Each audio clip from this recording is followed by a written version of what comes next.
Welcome back, just picking up right where we left off.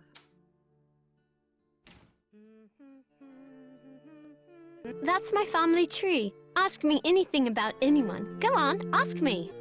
What can you tell me about Eleanor?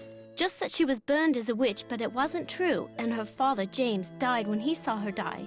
And then the family fled to France. I don't want to talk about this.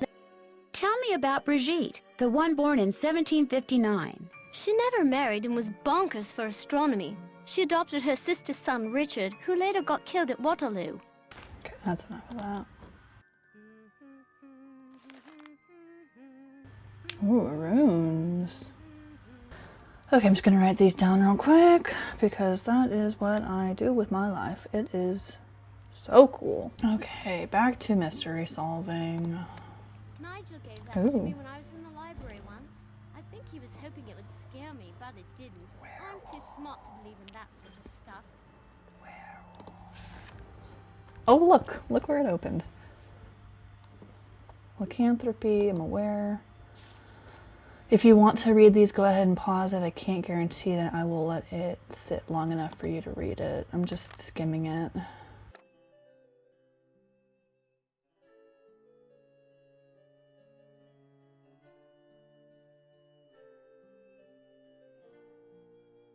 Okay, I'm gonna take my face cam off just because I realize that I'm not really doing anything on camera. So I'm just gonna leave it off and just talk through. Ooh. I use that to make cakes for Lulu the parrot. That's why the ingredients are so nasty. Like I would eat mealworms. What is this book? Don't know really. Ethel gave it to me. She said it belonged to my grandfather. Do you think Brady Armstrong is cute? Who? Oh, more astrology.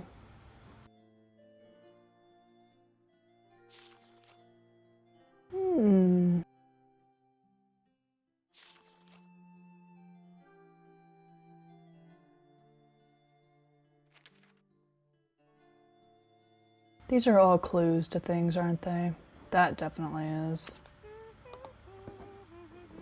That definitely is.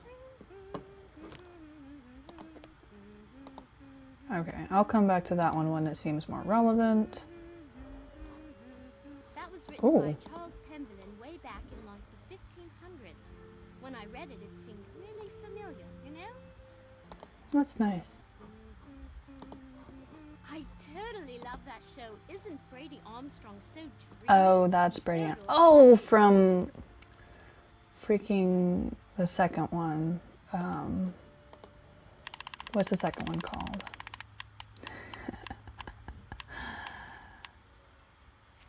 Looks like you're learning some interesting stuff.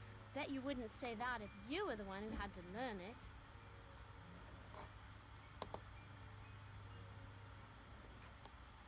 I never learned constellations. I think it would have been really cool too. Thank you very much. You had a guinea pig? Guinea pig. Yes, but it died. When? I don't know. I'd really rather not think about it, alright? Okay. Did it die under mysterious circumstances or something? Like, okay. Alright, well, let's go back to... That's a cool door. Oh, what the... Did you see that? Did...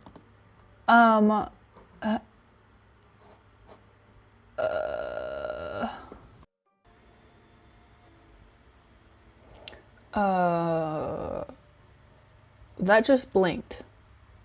That just blinked. I saw it. Did you see it? I saw that. Cool. Oh, you startled me. You must be Nancy. I'm Jane's tutor, Ethel. Hi, Ethel. How do you do? Jane is very excited you're visiting. You're all she's talked about for the past week. I saw Jane's lesson schedule. That's quite an unusual list of subjects. Yes, well, I'm sorry, but I'm in a bit of a rush. I need to go over some things with Jane. Absolutely no explanation there. I guess I'll be going then. Yeah, let me get It out was of a the... pleasure meeting you, Nancy. Our paths will cross again, I'm sure. She's weird.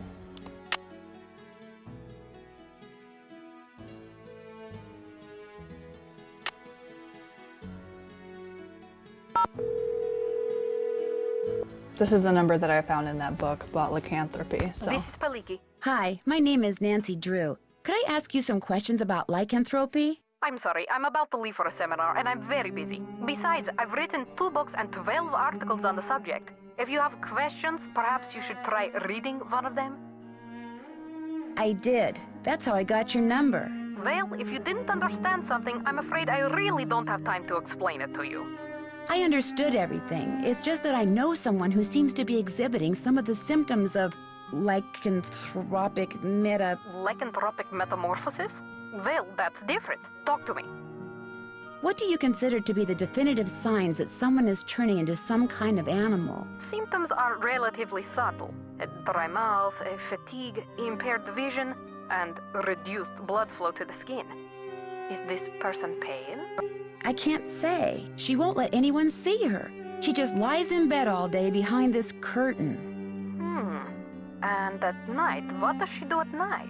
I can't be sure, but I do know that I saw something outside the night I arrived. Some kind of animal. And when I asked to see my friend, I was told she was unavailable. This sounds very promising. You don't really believe she's turning into some kind of creature, do you? Young lady, I believe the human mind is capable of far more than we can ever imagine.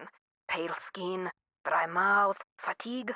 The human mind is perfectly capable of causing the body to exhibit such symptoms, if it is so motivated. What would motivate someone to turn into an animal? Most lycanthropes are under a great deal of stress, due perhaps to the death of a loved one, marriage, divorce, a relocation, that sort of thing. They're emotionally vulnerable, which means they're particularly open to the power of suggestion. Someone suggests they become a lycanthrope? Not in so many words, of course. Somehow they get it in their head that they're destined to take another form. They see something, they read something, someone says something to them. Somehow they come to believe they're supposed to undergo a physical metamorphosis, and so, in their weakened psychological state, they do. Thanks for your time. Good day.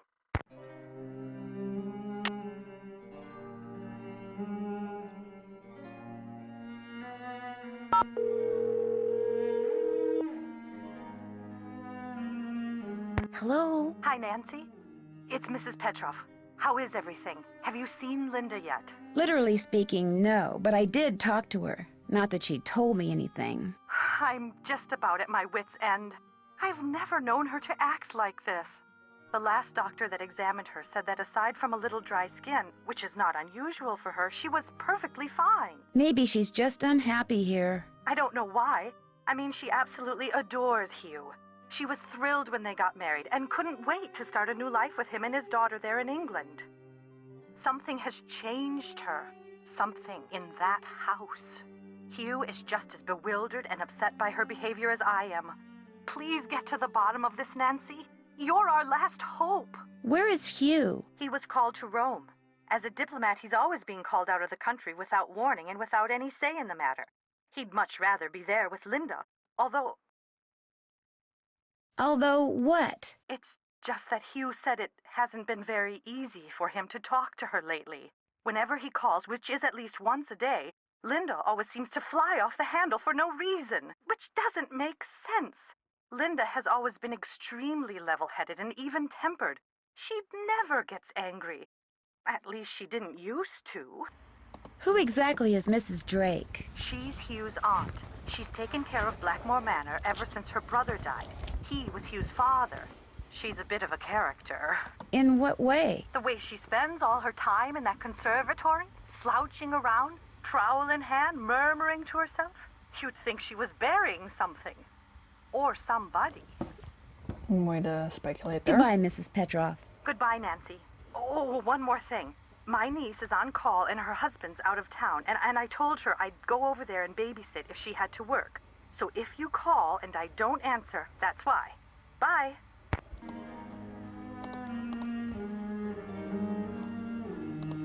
don't want to go down the stairs yet. This must be Mrs. Drake's room. Let me in. Guess she's not in her room. Guess she's not in her room.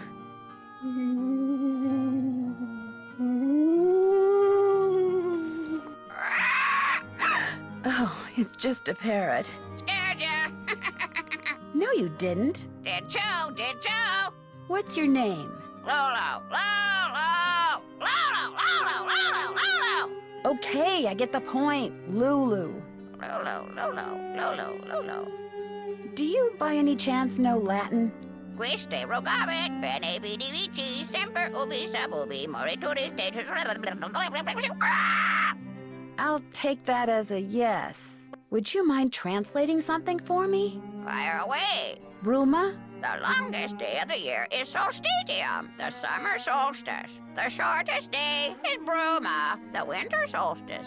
Equinoctium vernum is a spring equinox. Equinoctium autumnalis is a fall equinox. Day equals night. Lulu's always right. Bye, bird. Who's the pretty bird in the mirror? Hello. Bye, bird. Cheerio. I need the key. I need the key for everything. This is familiar.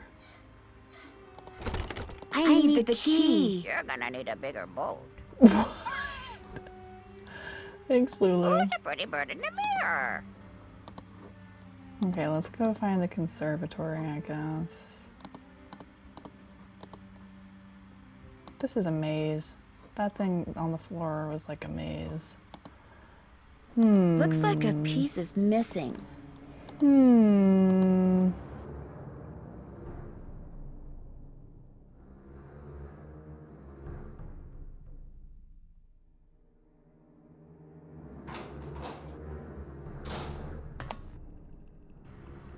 Why is the music all spooky all of a sudden?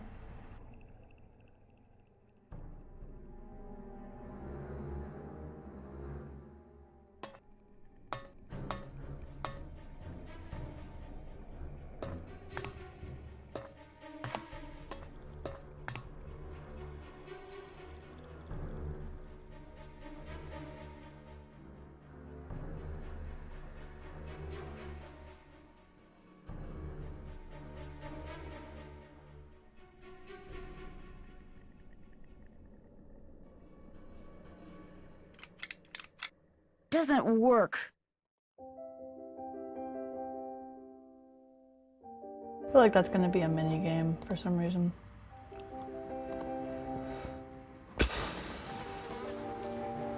A carnivorous plant.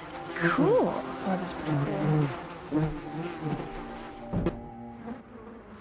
That's probably not a good idea. That's cool though. That's real cool.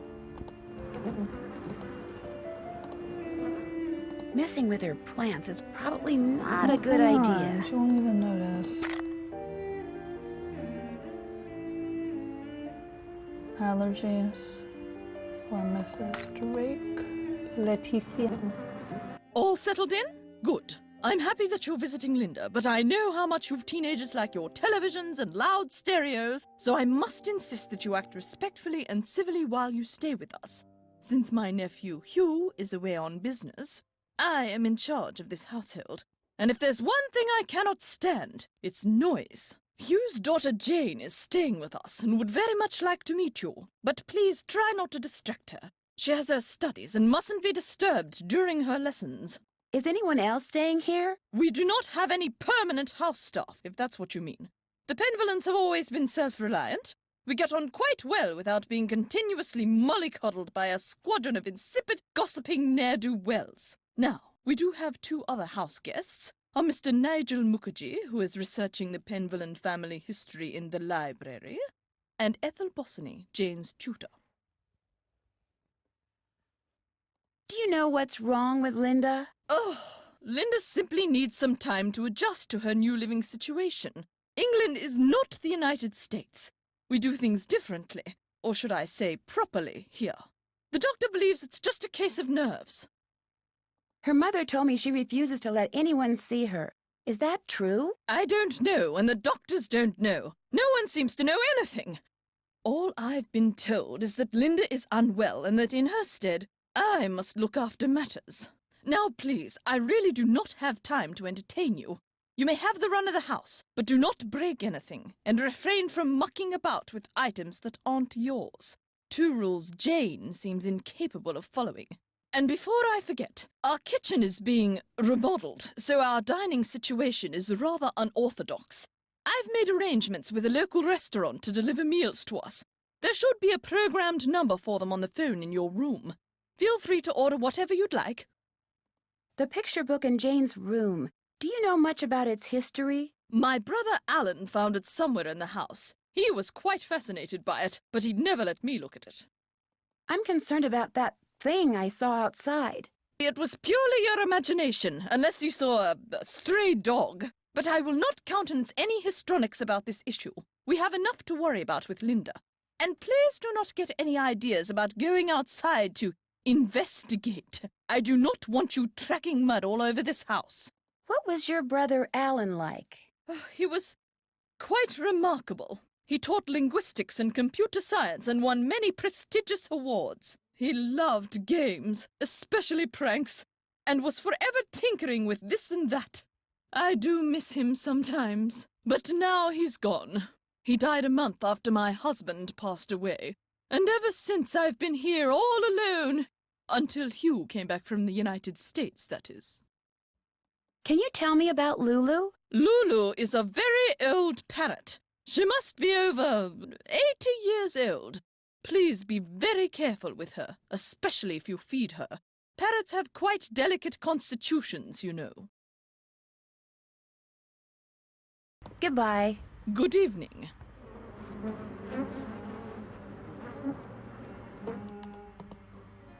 Messing with her plants is probably not a good idea.